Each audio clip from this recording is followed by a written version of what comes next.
Hey guys, welcome to TST Garage. I'm Bart, and today I have a fresh video for you with our new Kawasaki Ninja ZX-4RR. Kawasaki has dropped this bike on us recently, and we're so excited to be outfitting it with TST Industries parts. What you see in front of me is the OEM signal lamp. We are going to replace it in this video, and we are going to install the TST Industries Nexus signals.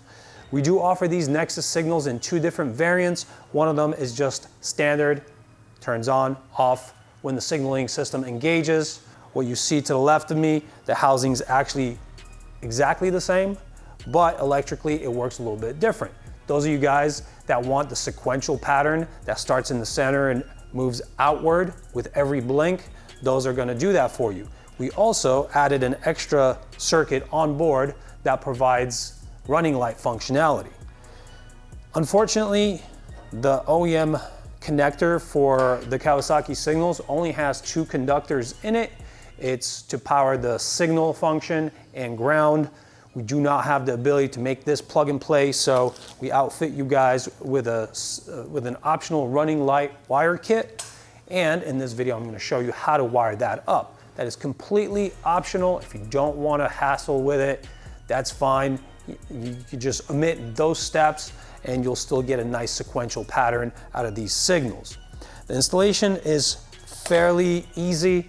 We do have plug and play connectivity for the main signal function. As you can see, we have the OEM plug here. For this particular bike, we do ship these with a harness converter, because these lamps were originally configured for the previous generation Kawasaki's before Kawasaki started outfitting these bikes with this type of connector. So we include this at no additional charge. It's already included in the purchase. It comes to you, you just plug it in, and I'll show you how to get that installed onto the bike in just a moment.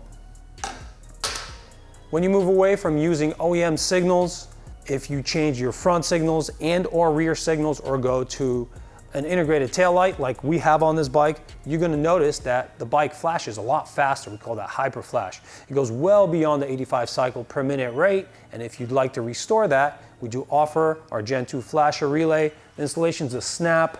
It's just housed back here. It's a toolless installation. We actually have a separate video showcasing the steps necessary to perform that installation. Look for that on our YouTube channel or our website. Pretty much done yapping here. I'm really chomping at the bit to show you guys how to install these things and just how easy it is and how few tools we're gonna use. All right, let's get going. In step one, we will be removing the inner shroud that spans from left to right of the motorcycle here in the radiator scoop area. To do that, we will need to remove several push fasteners. 1, 2, 3, 4, 5. And matching ones on the opposite side of the bike. I will be using a small flathead screwdriver. This particular position fastener just gets popped up like so. Just jam your screwdriver in here, pop up the head, and it's ready to come out. The remaining ones are push center. So you push the center to pop them open. This is their lock configuration. Push in the center, that unlocks it, you remove it, and then I like to reset it to this position so it's ready for reinsertion. I'm just gonna go up the line and unlock all of these.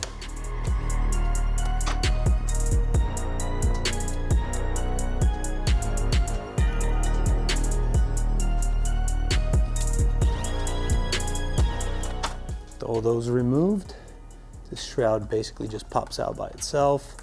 I'm able to squish it towards the center plane of the bike, and it comes out really easy.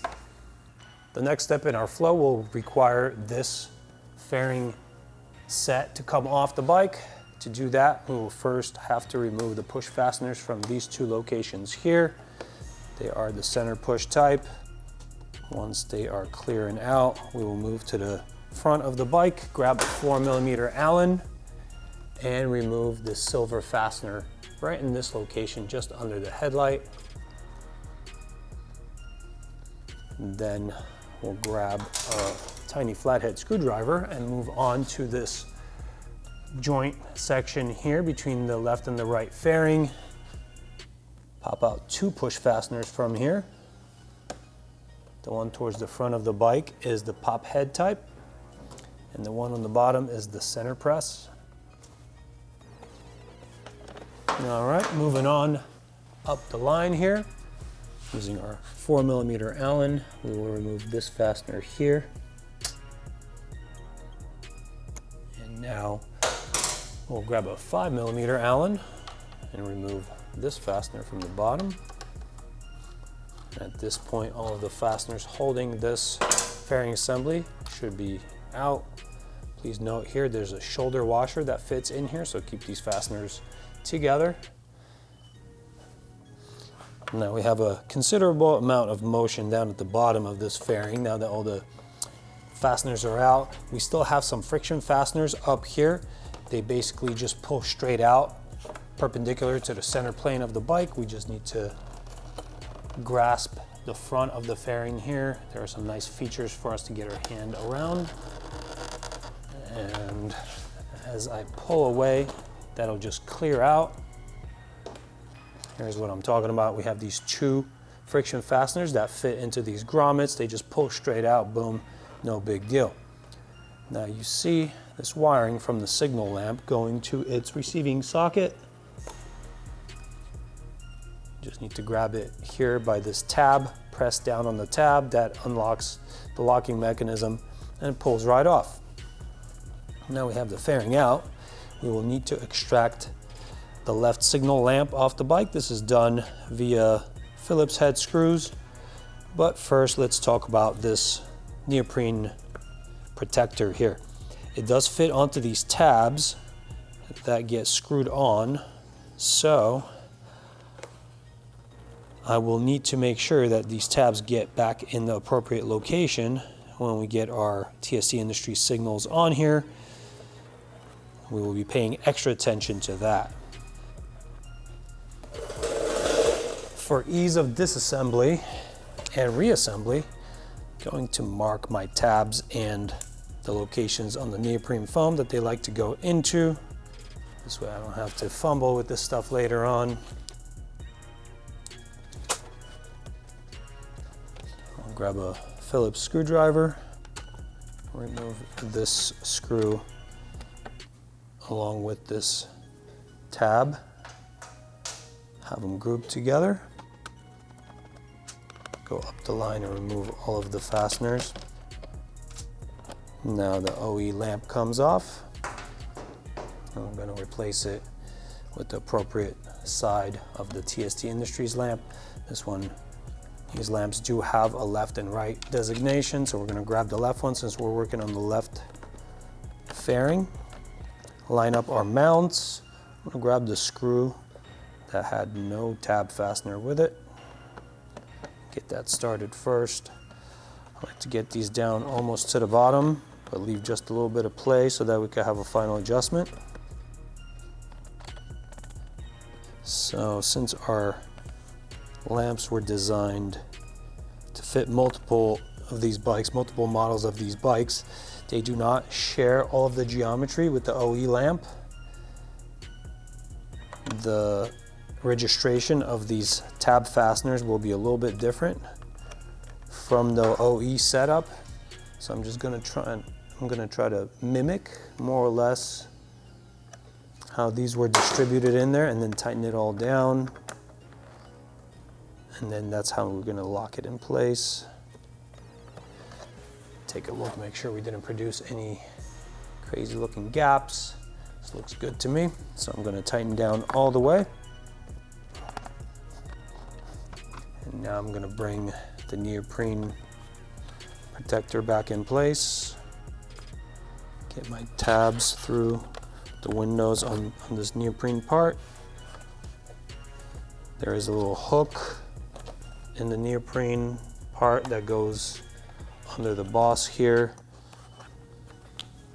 And that's really all we need to do here to physically mount this. This would be ready to go back on. One thing I want to note is we did prep these signal lamps for a wide array of Kawasaki models. So for the ZX-4RR, you will have to use the included sub harness that basically converts the older style OEM connector for Kawasaki to the new style, and that will plug right in.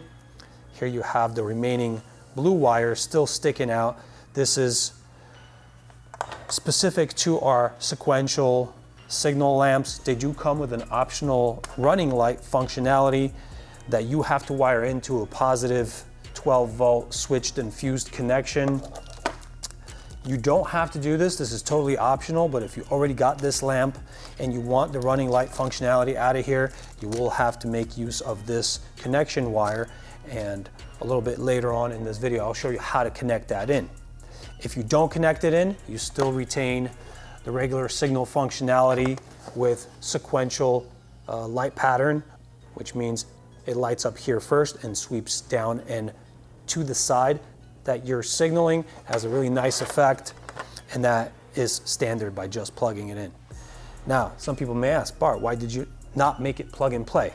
It's very simple. The OEM setup for Kawasaki only has 2 leads in it, so it's only capable of signaling. The signal lamps on these bikes do not have a running light functionality, so if you want to add that, you will have to wire that in.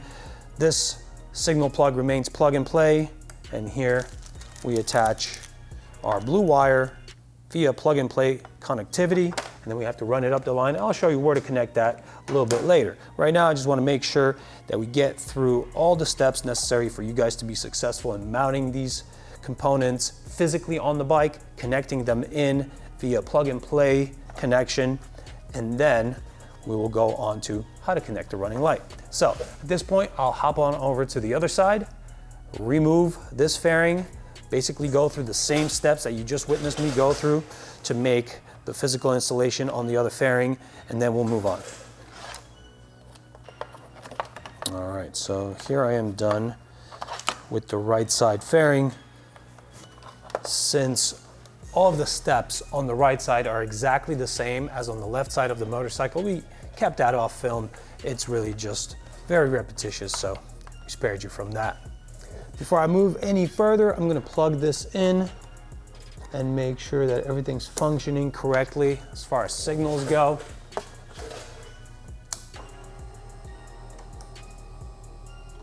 All right, what you see here is HyperFlash. Typically, when you go away from the OEM signals, install something aftermarket like these Nexus signals, the signaling system will flash fast, and you'll need to do something about that to combat that. What I just showed you was 2/3 of the pattern. The last set of the lights was not lighting up, and that's because there was not enough time for all of the fields to light up. What you'll need to do is replace your relay. The OEM relay is very easy to find. It's just under the left shroud here.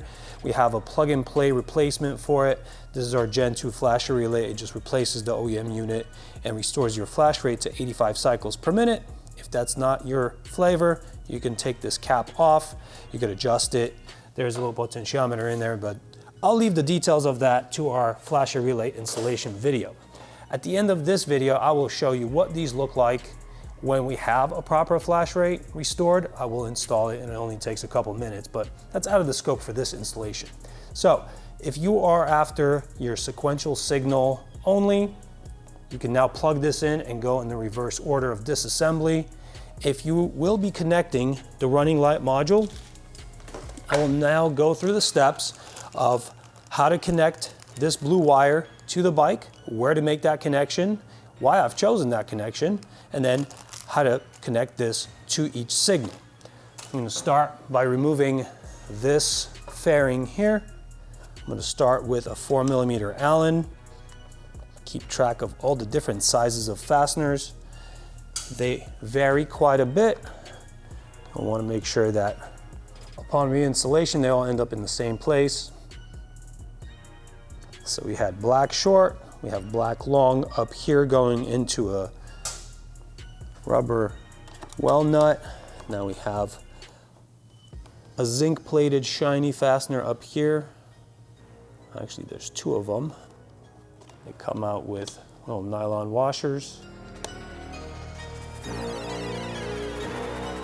There's another one right here. This one does have a shoulder washer, comes with it.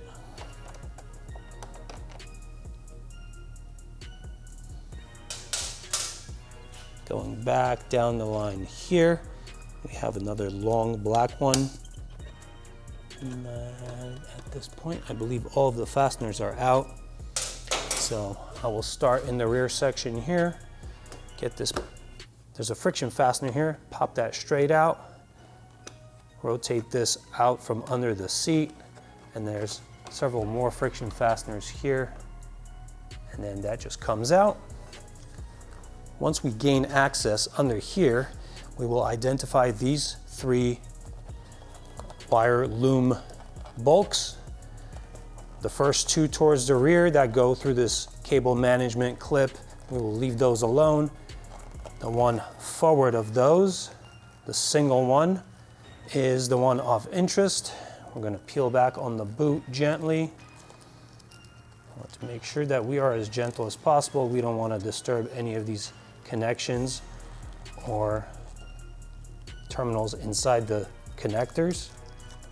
I sort of like roll this back like a sock bundle in my sock drawer, and then I will find this gray connector here. You have a natural plastic looking connector that's sort of translucent. That's not the one we're looking for. There's a black one that is not what we're looking for. This 6-position connector is exactly what we're looking for. Now I'm going to focus on this portion because it's easier to access. We have black with yellow trace, red with yellow trace, several other colors. This wire here, the red one with a yellow trace right in the corner right here, this one is a fused and switched connection. That means it is turned on via the turn of the key. When the bike is on, that is hot with 12 volts. When it's off, it's off. It's also fused. And lucky for us, this is fused through the headlamp fuse. So if lighting goes out, your sequential signal goes out, you know to replace the same lighting fuse, no big deal. We will be making the connection from our blue wire into this wire. The connection means will be a posi-tap connector. This connector does have 2 caps on it. One is larger diameter, one is smaller diameter. We will unscrew the larger diameter cap to reveal the slit within it. The slit goes around the wire that we're trying to connect into, and that presents a base that we are going to screw this component into, and this component happens to have a piercing element in it that will go through the wire insulation and make its way into the actual copper underneath, and that will make our connection for us. Now, we do provide 2 of these connectors. For this installation, we will be using only one. We also provide 1 wire. This wire is terminated with the appropriate connector to connect into our signal lamps on each side. This is meant to size appropriately and clip off. So first, we will need to make sure that we have the appropriate length of wire here to reach to our connection for our signaling equipment. I'd like to run it as close to stock methods as possible. So I'm going to go along the frame and get close here to this connector, and I'm going to leave a little excess. Just get it wrapped up here for now so I can bring my fairing panel into view, make sure that all of my sizing works. If my fairing is going to live here, then my wiring lives right here, and I could easily reach this. I'm just going to be a little bit more conservative by pulling back on this. I want to preserve a little bit more length for running the other side, since we do have to make it up and over behind the headlight and to the other side. So I'm just going to be a little more conservative here. And now I have the appropriate length here I'm going to clip this off and strip it. I like to expose maybe up to 8 millimeters of wire. I'm not going to permanently connect this yet. This is just for testing our right signal function, running light on that signal. On this connector, the smaller cap that I mentioned before needs to come out, and this is where the conductor within the tap connector is. We are going to put the exposed wire in through the non-threaded portion of that cap and then screw it down until it provides enough clamping pressure inside. Give it a little tug, and now that is installed for the moment. Let's give this a test, make sure everything's working properly before we move forward. First, I'm going to plug in the plug and play version, and then I have my bullet connector that will now connect into this newly made connection that I've just made. Once all these components are plugged in, we're going to power up the bike and see how we did. All right, so now we do have running light, and then when we initiate the signaling on this side, running light goes away and we have signal function, sort of. We will need to change the relay in order to restore that to 85 cycles per minute, but we've proven that so far the work we've done is all good. So I'm going to disconnect this for the moment and focus on hooking up the other side. And for that, I will basically make my connection here already permanent, ready to go, which means I'm going to strip off the cut end of the remaining part of that wire. Get these guys twisted together so that I only have to get it through one connector.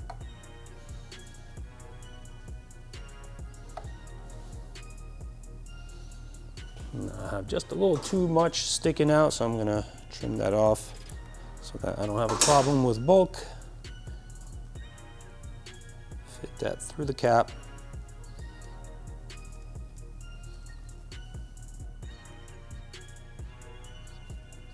All right, once I have that turned in, I give it a little tug test again. Now, if there is exposed wire sticking out of here, then you have two options. You can reconfigure this so that all of the exposed wire sits within the actual connector. This will make sure that nothing else gets touched with positive 12 volts going on through here, short out, blow a fuse. You could also grab some electrical tape,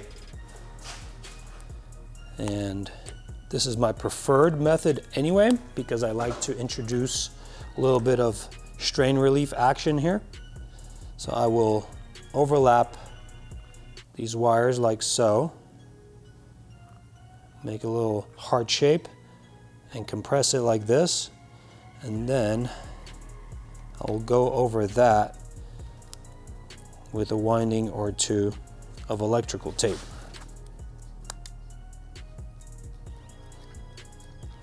This step accomplishes two things. It keeps my wiring safe from short circuits, and it also keeps it safe from falling apart due to something tugging on it during riding or during assembly or disassembly.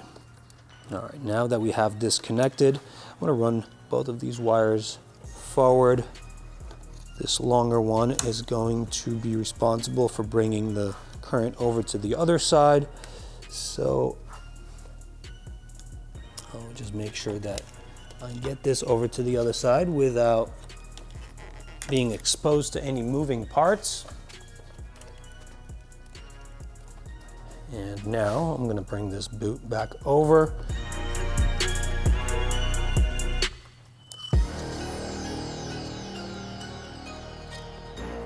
Now let's get this back into its position away from some of these components here. I'm actually going to run this on the inside of all of these components. Get it over to here by the connector. Grab a couple of zip ties, zip it to the frame.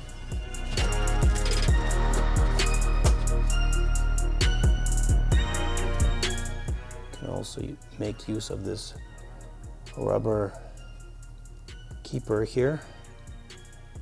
Run it under that. It also makes it a little bit neater.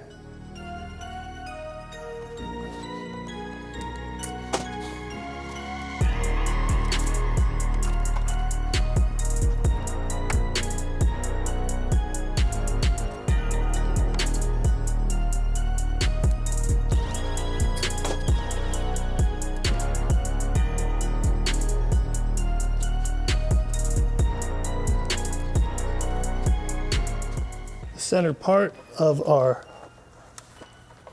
upper stay seems like a very good place to tie this wiring off to, making sure that it doesn't Get interfered with by the rotation of the steering components here with all the hoses and wires. This is very difficult for me to show you, but once you look under here, you'll know what I'm talking about.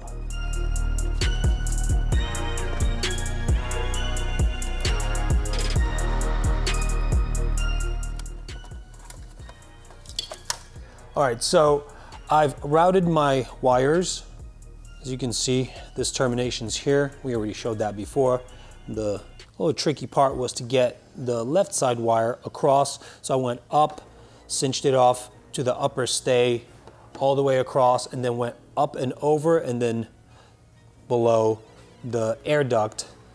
So that is my suggested way of routing this. You can do whatever, just make sure however you route it, you turn the bars left to right and make sure that nothing obstructs your steering and you won't snag all of the wires. All right, we are ready for reassembly now. The reassembly is basically the reverse order of disassembly, so I won't be talking very much, except for when I find it necessary to add a little tip or trick.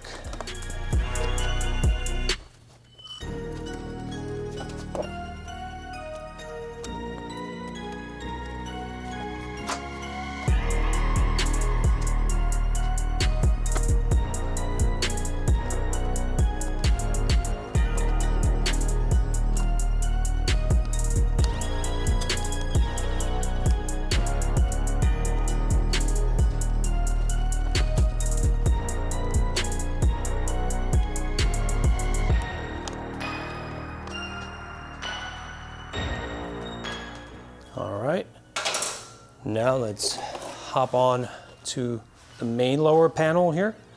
We're going to begin by connecting our electrical equipment that we just installed. I'm going to start with the blue wire. Now this blue wire does have a little insulating cap over the bullet connector. It does have the ability to move up and down just a little bit. So just to be on the safe side, I'm going to grab a little piece of electrical tape and make sure that this insulating cap is locked to the bottom and there's no chance of it moving out of position. This will keep us safe from a short circuit. Now, let's get this fairing situated in here. I start in the front, align all of the tabs, get my friction fasteners popped in. That'll hold it for us up in the front. Now I'm going to put in the back bottom fastener here. Make sure that the washer, the shoulder washer fits in there. Leave it a little bit loose, leave some adjustability. We'll get back to that in a second. I like to test my equipment before I get too far with all the fastening. We have running light, we have signal light. All right, we can proceed with the rest of the fasteners.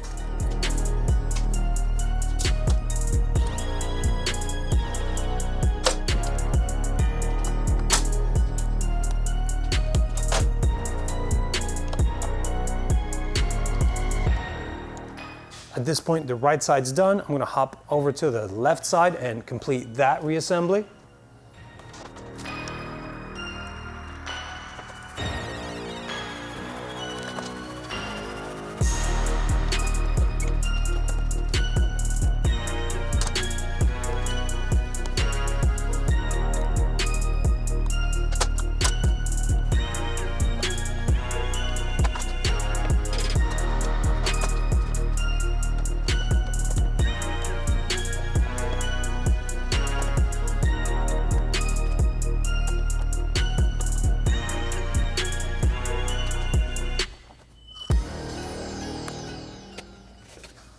All right, guys, that's pretty much it. The bike's done. Let's power it up. Take a look. We have our running light. This is an optional connection, like I mentioned before. If you don't want to hassle with all the extra running wires and connecting, that's cool. You're just going to end up without this being lit by default with the ignition on. You will still get this very nice sequential signal. If you do want to take the extra 10 minutes and run those wires, you definitely do get a nicer effect, and you have a running light in your signals. This took me about a half hour. If I'm not yapping, it takes me a little bit less. It's relatively painless. It takes very few tools to get it going, and it produces these awesome effects. I really love how this looks on the bike versus the OEM setup. We really thought about Kawasaki styling, and we tried to incorporate the Kawasaki design language into these parts so that you guys can take advantage of what we've put together. All right, I want to thank you for watching. Leave me a comment. I like hearing from you guys. Hit like and subscribe, all that good stuff. Thank you. See you in the next one. Peace.